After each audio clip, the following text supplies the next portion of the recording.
Χαίρετε. Είμαι ο Σπύρος Καλούτσης, μηχανολόγος βιομηχανίας.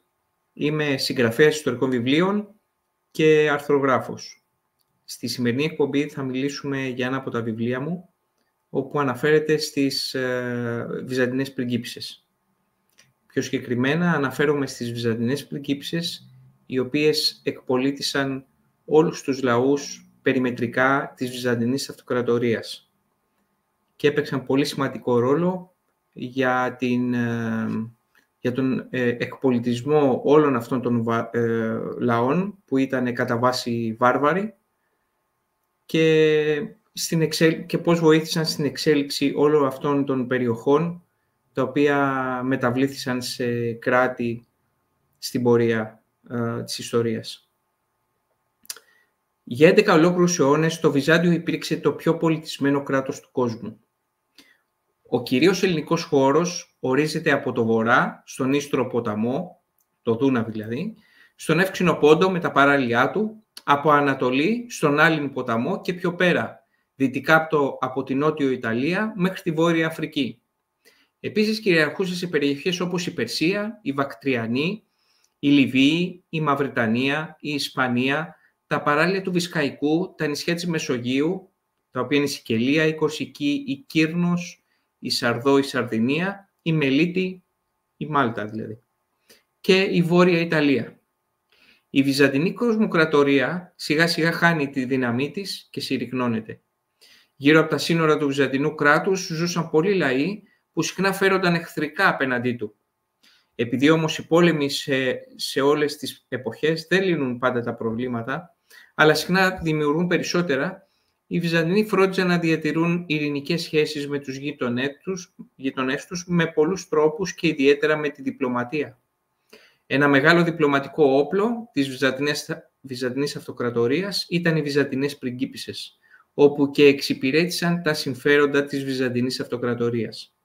Σαν σύζυγοι ξένων ηγεμόνων, μετέφεραν τα ελληνοχριστιανικά ήθη και έθιμα στις χώρες τους και ήσαν υπόδειγμα τρόπου ζωής για τους λαούς αυτούς. Τόσο οι ίδιες οι πριγκίπισσες όσο και η πολυπληθής ακολουθία τους. Η διπλωματική θυσία, αν μπορούσαμε να πούμε, και η στάση των Βυζαντινών πριγκιπισσών έσωσε πρωτίστως την Κωνσταντινούπολη και δευτερευόντως τα υπόλοιπα βυζαντινά εδάφη από βαρβαρικές επιδρομές. Η ακεραιότητα και η ελευθερία της Κωνσταντινούπολης ήταν προτεραιότητα σε όλη τη διάρκεια της βυζαντινής ιστορίας. Η αλλίωση των αξιών, οι δολοπλοκίες, οι συνωμοσίες και οι λοιποί βυζαντινισμοί στις κρατικές και κοινωνικές δομές, καθώς και στο παλάτι, οδήγησαν σταδιακά στην απώλεια των βυζαντινών εδαφών, με τελικό αποτέλεσμα την πτώση της πόλης των πόλεων, της Κωνσταντινούπολης. Οι πριγκίπισσες του Βυζαντίου είχαν κληρονομικά δικαιώματα στο θρόνο και μπορούσαν είτε να βασιλεύουν οι ίδιες, είτε να ανεβάζουν στο θρόνο το σύζυγό τους. Η κόρη ενός Βυζαντινού αυτοκράτορα μπορούσε να αποτελέσει μέσο διαπραγμάτευσης και διπλωματίας, τόσο στην εξωτερική όσο και στην εσωτερική πολιτική. Ακόμη και στην περίπτωση που ο αυτοκράτορας πέθαινε, η χείρα του είχε δικαιώματα στον τίτλο και είχε ουσιαστικά δικαιώματα στη διακυβέρνηση της αυτοκρατορίας. Χαρακτηριστική ήταν η περίπτωση της χήρας του Ανδρώνικου Τρίτου Παλαιολόγου, της Άννας. Όταν ο Ανδρώνικος Τρίτος αρρώστησε και κινδύνευε να πεθάνει, η Άννα εκείνη την εποχή ήταν έγκυος και ο αυτοκράτορας εξέφρασε την επιθυμία να τον διαδεχθεί στην εξουσία. Έτσι όλοι ορκίστηκαν πίσω στην Αυγούστα. Η διπλωματική πρακτική των γάμων ξεκινά από το 10ο αιώνα και συνεχίζεται μέχρι το 13ο και 14ο αιώνα. Οι πορφυρογέννητες ειδικότερα ήταν περιζήτητες νύφες, καθώς είχαν ανατραφεί στα ανάκτορα μεγαλωμένες μέσα στη χλειδί και τις ανέσεις, κομψές, με τρόπους και εκλεπτισμένη συμπεριφορά, λαμβάνοντας την αντίστοιχη μόρφωση, και γνώριζαν το τυπικό και τα έθιμα της αυλής, ώστε να μεταφυτεύσουν στη νέα τους πατρίδα. Καθώς το Βυζάντιο ήταν κατά γενική αποδοχή το πιο πολιτισμένο κράτος της εποχής, η άφιξη μιας πορφυρογέννητης νύφης σε ένα ξένο βασίλειο αποτελούσε μεγάλη τιμή και γινόταν δεκτή ως αναβάθμιση της αυλής τους. Οι πριγκίπισσες του Βυζαντίου πολλές φορές αναγκάστηκαν να υπηρετήσουν την εξωτερική πολιτική της βασιλεύουσας, υποκύπτοντας σε ένα γάμο ατέριαστο καμιά φορά και εντελώς ξένο στην νοοτροπία και στην κουλτούρα τους. Σε πολλές περιπτώσεις, βέβαια, οι κόρες των αυτοκρατόρων και των ηγεμόνων παντρεύονταν άνδρες με πολύ κατώτερη καταγωγή. Όταν ο γαμπρός καταγόταν από μακρινή χώρα της Ανατολής και ήταν βάρβαρος, η πριγκίπισσα δεν περνούσε καλά μέσα σε ένα περιβάλλον βαρβαρικό ανάμεσα σε άξιτους ανθρώπους. Όμως η στάση που κρατούσαν στο νέο τους περιβάλλον, η θυσία τους, αν μπορούσαμε να πούμε, τους έσωσε πολλές φορές τη βασιλεύουσα από τα στήφη των βαρβάρων και απολύτιστων λαών. Αυτή η γάμη ήταν το εχέγγυο φιλίας ανάμεσα στο Βυζάντιο και το βάρβαρο σύζυγο. Επηρέαζαν θετικά τον ηγεμόνα, ο οποίος για χάρη τους δεν παρενοχλούσε πια την αυτοκρατορία. Επίσης, επιδίωξη κάθε πριγκίπισσας ήταν να καταφέρει να κερδίσει καταρχήν συμμετοχή στις αποφάσεις του συζύγου της και στη συνέχεια ακόμη και μερίδιο στην εξουσία. Οι πριγκίπισσες γίνονταν οι καλύτερες πρεσβευτές του Βυζαντίου στη νέα τους πατρίδα, όπως και μεταλαμπαδεύτριες του βυζαντινού ελληνικού πολιτισμού. Χαρακτηριστικά, όπως σημειώνει μια βυζαντινολόγος, η Τζούντιθ Χέριν, από τις βυζαντινές πριγκίπισσες αναμενόταν να αντιπροσωπεύουν κάτι πάνω και πέρα από τα συμφέροντα του αναπτυγμένου διπλωματικού συστήματος της αυτοκρατορίας. Για τη μελέτη στις βυζαντινές πριγκίπισσες κρίνεται σκόπιμο να γίνει αναφορά στη ζωή και στην κοινωνική κατάσταση της γυναίκας στο Βυζάντιο. Σίγουρα οι πριγκίπισσες κατήχαν ιδιαίτερη θέση στη βυζαντινή βασιλική τάξη, αλλά η κοινωνική θέση της μέσης βυζαντινής γυναίκας εκείνη την εποχή δεν άφησε ανεπηρέαστη και την καθημερινότητα των πριγκιπισσών ή και το αντίθετο. Έχω ένα πολύ μεγάλο κεφάλαιο μέσα, το οποίο αναφέρει γύρω από την παιδεία, την ενδυμασία, την εκπαίδευση και την προσωπικότητα που είχαν οι πριγκίπισσες εκείνη την εποχή. Και εδώ θα πρέπει να πω ότι πέρα από τις πριγκίπισσες και οι γόνοι αριστοκρατικών οικογενειών του Βυζαντίου ανέθρεψαν τα παιδιά τους με όμοιο τρόπο, τις κόρες δηλαδή κυρίως, που πέρα από τις βυζαντινές πριγκίπισσες έχουμε και πολλές κόρες αριστοκρατών, οι οποίες αργότερα βρέθηκαν σε βασιλικούς οίκους της Ευρώπης κυρίως, και αυτές επηρέασαν με τον τρόπο τους τις αυλές, τους οίκους τους ευρωπαϊκούς. Η ζωή της γυναίκας στο Βυζάντιο επηρεαζόταν από τους νόμους και τις συνήθειες της εποχής. Στην πρώτη βυζαντινή περίοδο η νομοθεσία για τη γυναίκα παρέμεινε ίδια με τη ρωμαϊκή και συμπληρώθηκε με τις συνήθειες που βρήκε στην Ανατολική Αυτοκρατορία μετά τη μεταφορά της πρωτεύουσας. Κατάλληλη ηλικία μιας κοπέλας για γάμο θεωρούνταν πως ήταν γύρω στα 13, όμως σε κάποιες περιπτώσεις επιτρεπόταν να τελεστεί πρώτα το συνοικέσιο και να επακολουθήσει ο γάμος αρκετά χρόνια αργότερα.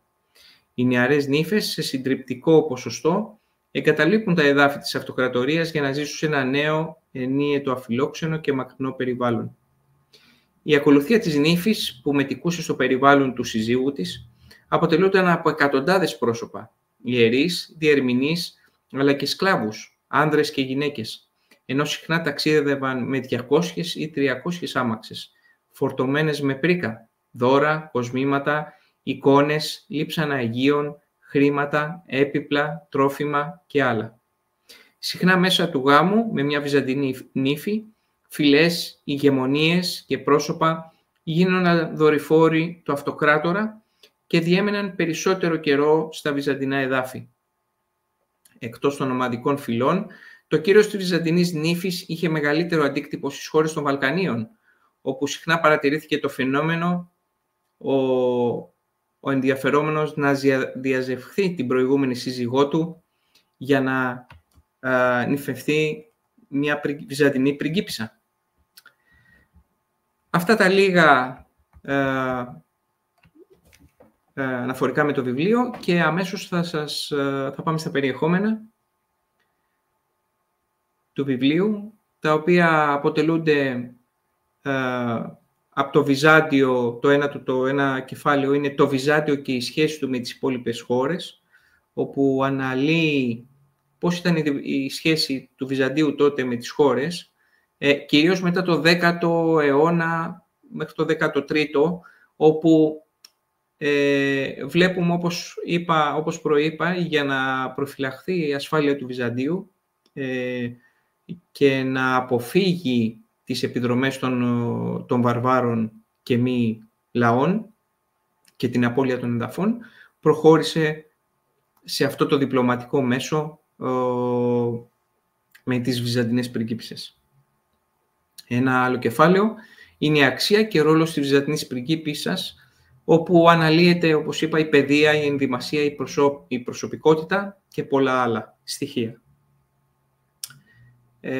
Μετά, άλλο κεφάλαιο είναι η Βυζαντινή διπλωματία και η αξιοποίηση των πριγκιπισσών προς όφελός της, δηλαδή κάποια στοιχεία ως προς τον τρόπο που αξιοποιήθηκαν οι πριγκίπισσες προς όφελος της αυτοκρατορίας. Και στη συνέχεια αναφέρονται όλες οι πριγκίπισσες, όχι μόνο ονομαστικά, αλλά υπάρχει και η ζωή τους και το τι προσέφεραν η κάθε μία στο μέρος όπου πήγε. Εδώ θα πρέπει να πούμε ότι δυστυχώς η βυζαντινή ιστορία υπάρχουν κάποιες περιόδους οι οποίες ιστορικά ίσως δεν είχαν καλυφθεί αρκετά, οι ιστορικοί δεν τις είχαν καλύψει όπως έπρεπε και ίσως να μην γνωρίζουμε αρκετά πράγματα για τις περισσότερες ίσως από τις βυζαντινές πριγκίπισσες. Οπότε, και γενικά για την ιστορία μπορούμε να πούμε του Βυζαντίου. Οπότε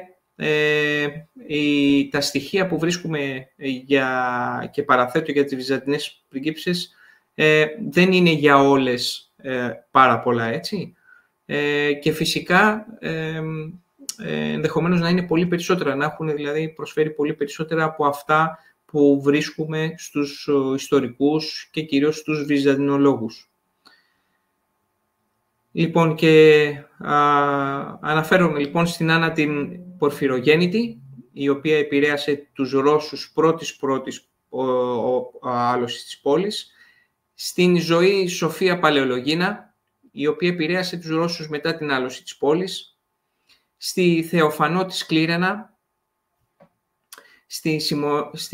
που επηρέασε τους Γερμανούς, και θα σας αναφέρω σχετικό κομμάτι παρακάτω, πολύ χαρακτηριστικό, από κάποιον Γερμανό, ένα σημαίνον πρόσωπο της Γερμανίας, της σύγχρονης ιστορίας. Η Σιμονής Παλαιολογίνα, η οποία επηρέασε τους Σέρβους, η Μάρα Ιμπράνκοβιτς, η Μαρία Αργυροπουλίνα, η οποία ευρέθη στη Βενετία, και αυτή με πολιτιστικό έργο εκεί. Η Άννα Παλαιολογίνα Νοταρά, η Ελένη Αγγελίνα Δούκαινα Κομνηνή, η Θάμαρ Κομνηνή Δούκα, η Μαρία Λάσκαρη, η Ειρήνη Παλαιολογίνα, η Θεοδόρα Παλαιολογίνα, η Εφροσύνη Παλαιολογίνα, η Ειρήνη Αγγελίνα, η Ελένη Παλαιολογίνα, η Θεοδόρα Κομνηνή, η Θεοδόρα Κατακουζινού, η Ειρήνη Κομνηνή Δούκαινα Αγγελίνα, η Άννα η Μεγάλη Κομνηνή, η Θεοδόρα Άννα Δούκαινα, η Ελένη Παλαιολογίνα, η Θεοδόρα Κομνηνή, η Μαρία Ειρήνη Λεκαπινή, η Μαρία Κομνηνή, η Ελένη Παλαιολογίνα Μπράνκοβιτς, η Ειρήνη Λάσκαρη, η Μαρία Κομνηνή, η Ειρήνη Παλαιολογίνα, η Ελένη Λάσκαρη, η Ελένη Αργυρή, η Άννα Κομνηνή Δούκαινα Αγγελίνα, η Εκατερίνη Κατακουζινού και η Εκατερίνη Κομνηνού. Αυτό που ήθελα να σας πω, το οποίο θα το διαβάσω μέσα από το βιβλίο μου, αναφέρεται όπως προείπα στη Θεοφανό στη Θεοφανό της Κλήρενα, η οποία εκπολίτησε τους Γερμανούς και θα διαβάσετε πολλά στοιχεία μέσα. Θα ήθελα να διαβάσω κάτι χαρακτηριστικό, όπου στη σελίδα 109 ο Φον Βάιτζέκερ, ταγματάρχης των SS και έχων τον πατέρα του υφυπουργό εξωτερικών του Χίτλερ, ο οποίος αργότερα έγινε και πρόεδρος της Γερμανίας, παρακαλώ, σε λόγο του στην Ακαδημία Αθηνών στις 9 Οκτωβρίου του 1992, κατά την ανακήρυξή του ως επίτιμου μέλους σε αυτή, εξέφρασε την ευγνωμοσύνη του, δηλώνοντας χαρακτηριστικά ότι ο πολιτισμός μετεδόθη τον 10ο αιώνα στην τραχιά Γερμανία από τη Βυζαντινή πριγκίπισσα Θεοφανό. Ευχαριστούμε πολύ, δηλαδή, που έστω και αιώνες αργότερα υπάρχουν κάποιοι Ευρωπαίοι που μας ευχαριστούν και δεν ξεχνάνε σε ποιον οφείλουν την πολιτιστική εξέλιξή τους. Και αυτό το οποίο τους καθιστά να είναι άνθρωποι σήμερα, πολιτισμένοι, έτσι. Αυτό είναι το βιβλίο μου, λοιπόν, Βυζαντινές πριγκίπισσες. Φυσικά σας προτείνω να το διαβάσετε. Και διαβάζετε πολύ εύκολα, δεν έχει δύσκολη γλώσσα και φυσικά νομίζω είναι και ιδανικό δώρο για κάθε νέα κοπέλα για να πάρει κάποια λαμπρά παραδείγματα της ιστορίας μας και πώς συνέβαλαν στον εκπολιτισμό, αν πούμε εκείνη την εποχή, σχεδόν του μισού κόσμου, του μισού γνωστού κόσμου, έτσι. Ευχαριστώ που παρακολουθήσατε την εκπομπή. Γεια σας.